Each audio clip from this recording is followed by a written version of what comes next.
சிரித்ததும் நீ சிரிச்ச எல்லாம் சொல்லிட்டு சொன்னது அவர் திருப்ப எடுக்கல.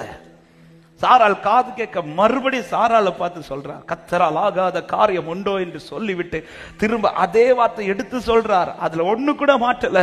அவள் காது கேட்க மறுபடியும் சொல்ல, உற்பவ கால திட்டத்துல நீ ஒரு குமாரனோடு இருப்பாய். அதன் அர்த்தம் என்ன?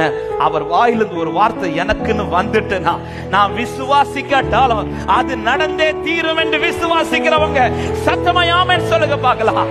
ஹல்லேலூயா. இந்த வார்த்தையை சரியாய் அறிந்து நான் விசுவாசிக்காவிட்டாலும், அதுக்காக விசுவாசிக்க கூடாதுன்னு சொல்லல, விசுவாசிக்கணும். ஏன் இந்த வார்த்தையை சொல்றாங்க? ஒருவேளை நம்முடைய விசுவாசம் பலவீனமான, சில நேரத்தில் பலவீனமா இருக்கலாம். சில சூழ்நிலைகள் நாம் சந்திக்கும் போது பொதுவாகவே பாத்தீங்கன்னா யார் வாழ்க்கையில வார்த்தை வருதோ அதன் பிறகு அவர்கள் சந்திக்கிற சூழ்நிலை என்பது வார்த்தை நிறைவேறுவதற்கான சூழ்நிலையா இருக்குமான்னு பார்த்தா நிச்சயமா இருக்காது. ஹல்லேலூயா. அதன் பிறகு அவங்க சந்திக்கிற ஒவ்வொரு காரியத்தை பார்த்தீங்கன்னா உண்மையிலே கர்த்தர் என்கிட்ட தான் பேசினாரா, எனக்காக தான் பேசினாரா, இந்த வார்த்தை எனக்கு தான் நடக்குமா, இப்படிப்பட்ட சூழ்நிலைகளை தான் நாம் டிராவல் பண்ண வேண்டியது இருக்கும்.